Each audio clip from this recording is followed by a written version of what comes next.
श्री राम समर्थ। मार्च 11। अहंकार के त्याग से गृहस्थी की लाभ हानि सह पाएंगे।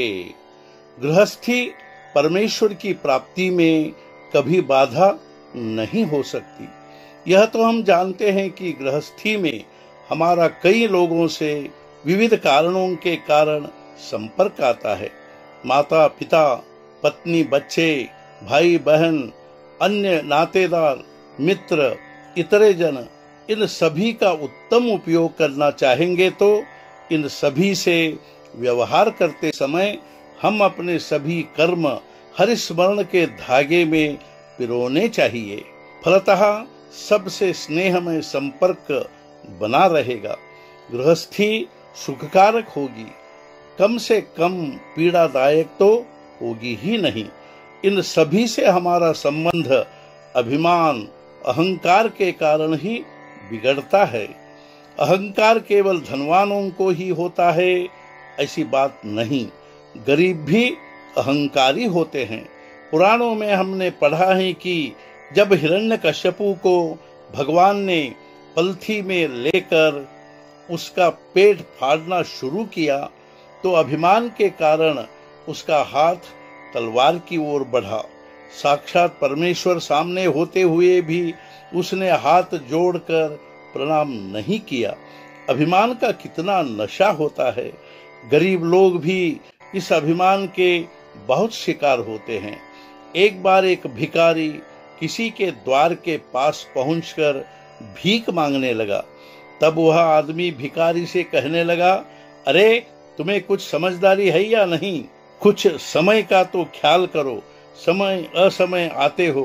तब वह भिखारी कहने लगा, भीख नहीं देनी है तो मत दो, जाओ जाओ, मुझे तुम्हारा अकेला का ही घर नहीं है, गांव में ऐसे 100 घर पड़े हैं। देखो अभिमान की जड़ें कितनी गहरी धसी हुई रहती है। अहंकार खेत में उगने वाली घास की तरह है, जिसकी जड़ें पूरी तरह काटने के सिवाय अच्छी फसल हो ही नहीं सकती। उसी प्रकार अहंकार पूर्ण नष्ट होने के बगैर कृपा की फसल आना असंभव है। कटहल काटते समय एक सावधानी बरतनी पड़ती है। हाथों को तेल लगाकर वह काटना पड़ता है और फिर उसमें से कोए निकालने पड़ते हैं।